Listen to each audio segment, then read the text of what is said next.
Hello, everybody, and welcome back to my final 2024 Senate prediction.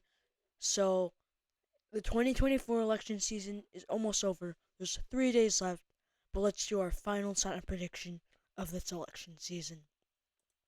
So, let's get started with the safe Democratic states. These are California, Washington, Delaware, Connecticut, Rhode Island, Massachusetts, Vermont, Maine, and New York, as well as Hawaii and Minnesota. Minnesota is a somewhat competitive state on the presidential level, but there's a very strong, moderate Democrat in this state, Amy Klobuchar, that she could easily win with a D plus 20 margin here. She is a Democratic powerhouse in the state of Minnesota, and Republicans might have been able to get it to likely if they had not picked a Republican extremist, Royce White. So, uh, Minnesota is D plus 24. Now let's get into the safe Republican states. This is the Nebraska Senate special election, Wyoming, North Dakota, Utah, Mississippi, Tennessee, and a flip in West Virginia. Currently, Democrat moderate Joe Manchin, who crosses party lines a lot, is the U.S. Senator representing West Virginia. He is retiring, and governor of West Virginia, a Republican, a former Democrat actually, Jim Justice, is the Republican candidate and will likely beat the Democrat by a safe margin. Now let's talk about the likely Democratic states. These are New Mexico, which incumbent Democrat Martin Heinrich, who was one of the first Democratic senators to call on Biden to drop out, is running for a re-election. He is likely to carry his state once again by, I believe, in my prediction, D plus 13.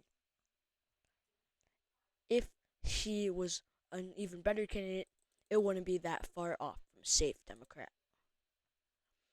Now let's go to the mid-Atlantic region, where we have three states that we will be putting in likely Democrat.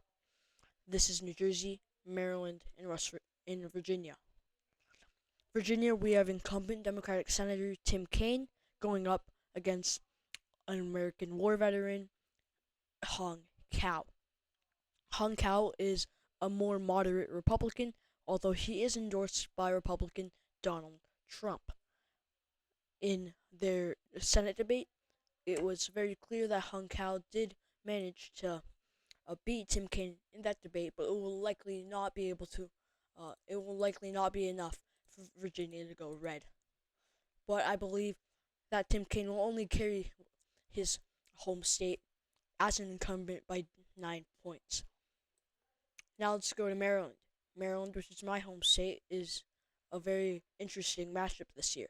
We have Angela Alsobrooks, which is your average Democrat from a D plus 30 state, but the Republicans chose Larry Hogan, a former governor of Maryland and one of the most popular in Maryland history. When he left office, he had an approval rating of around 80%. Although he is a very good Republican candidate in a D plus 30 state, it will likely not be enough for him to get a victory. Although early on there are polls that showed Maryland going red, that has faded out, and Angela Alsobrooks has led in basically every single poll. Now let's move on to New Jersey.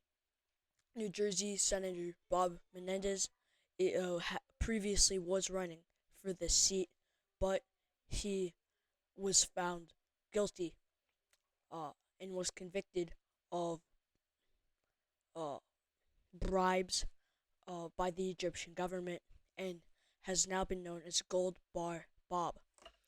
Gold Bar Bob has was kicked out by the Democratic Party. He was not kicked out, but he instead knew that he would not win the Democratic primary, so he ran as an independent. If he had not suspended his independent run, I would have New Jersey as lean or possibly even tilt Democrat right now. But as he suspended his run, and now Democratic primary candidate Andy Kim is doing quite well against Republican Curtis Bashaw, New Jersey will stay in the likely Democratic column.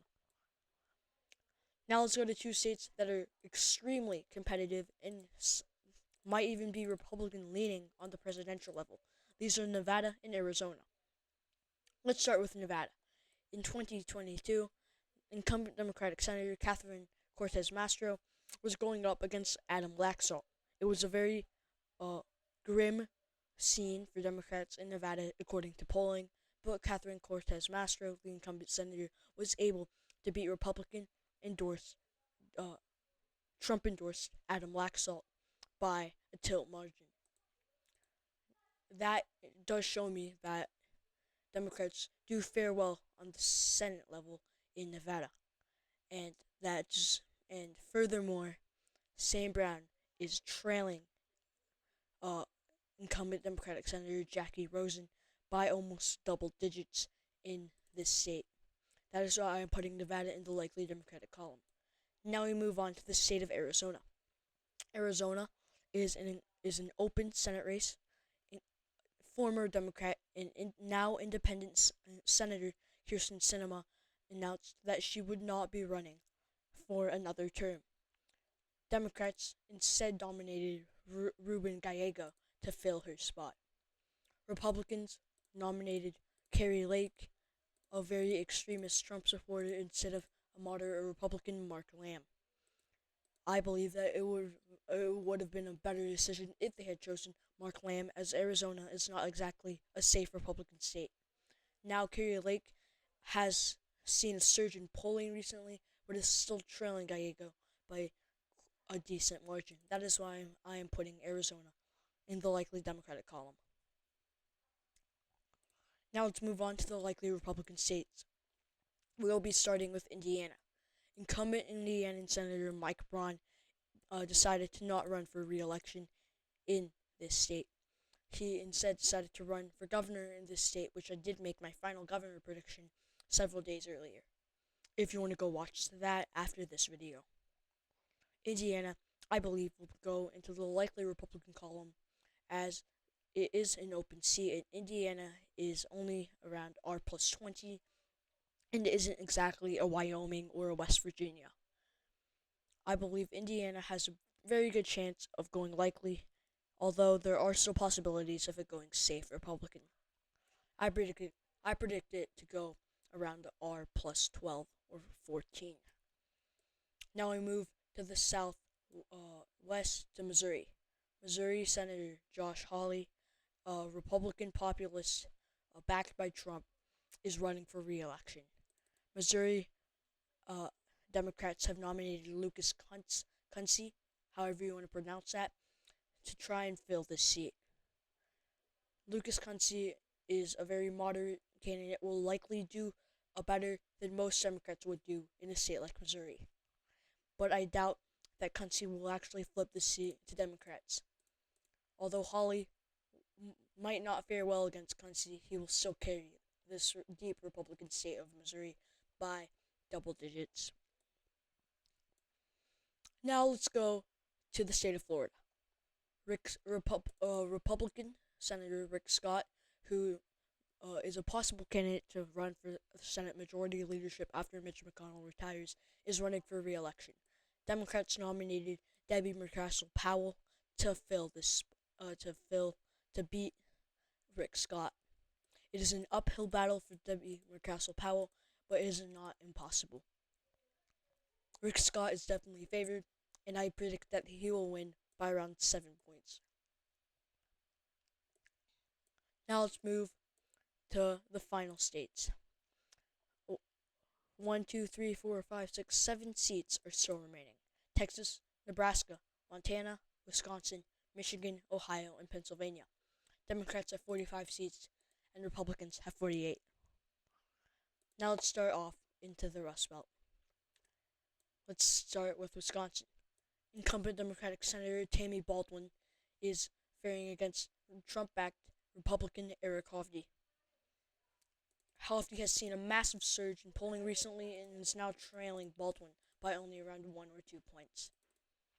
I predict that Baldwin will win by 1.8 points in the general election, and Hovde does have quite a bit of a chance to win Wisconsin.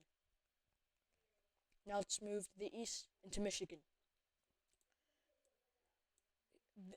we have a retirement in the state of Michigan, and Democrats have nominated incumbent Democratic Congresswoman Elisa Slotkin to fill this seat. Republicans took an opportunity in an open Democratic held seat and nominated Trump-backed Mike Rogers.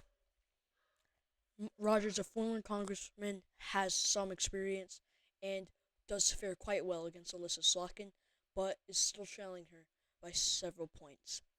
I predict Michigan will go to Slotkin by 2.6 points as of right now. Let's move farther east to the state of Pennsylvania.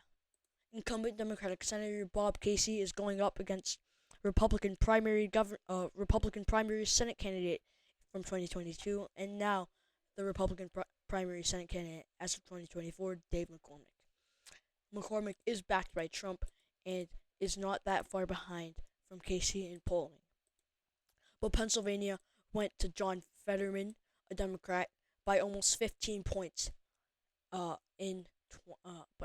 15, but by basically double digits in 2022, and I doubt that we will see a massive shift in just 2 years. So I do predict that Pennsylvania will also go to Democrats by a lean margin of 1.9 percentage points. We are left with the final 4 states. Let's start with Texas. Texas incumbent Senator Ted Cruz is up for re-election again. This seems like another repeat of 2018, where a Democratic Congressman, Beto O'Rourke, challenged Ted Cruz, and O'Rourke was a good candidate. Although O'Rourke was not able to win, he still overperformed from most Democrats and was able to narrow down to just a couple points.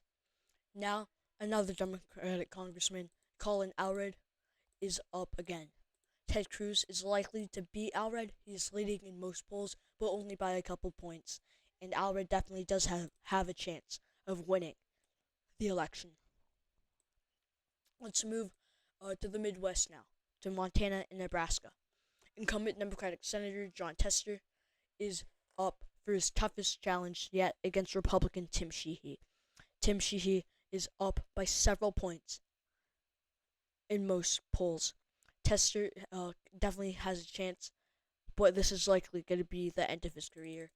I put Montana in the lean Republican category. We're left with Nebraska and Ohio. Republicans have 50 seats and Democrats have 48. Nebraska incumbent Senator Deb Fischer is up for a tough re-election challenge. An independent candidate backed by the Democratic Party of Nebraska, Dan Osborne, a union leader, is challenging Deb Fischer. This could be a chance where independents could get another senator in the Senate. But looking at how red Nebraska is, I am going to put Nebraska into the lean Republican category. Republicans already do have an outright majority of 51 seats, but now let's move on to Ohio. Ohio Democratic Senator Sherrod Brown is up again, going against Trump-backed Bernie Moreno. Republicans have fared well in Ohio in presidential elections and was able to flip the Senate seat in 2022, and Sherrod Brown is the last remaining a statewide Democrat in the state of Ohio. I believe that this year will be his end, but possibly not. I predict that Bernie Moreno will win Ohio by only 0.3 percentage points, and there's definitely a possibility for Brown to win. But this is my final Senate prediction map, 52 seats to 48 seats in a Republican favor. Thank you for watching this video, and I'll see you next time. Please subscribe and get us to 800 subscribers by Election Day. Goodbye.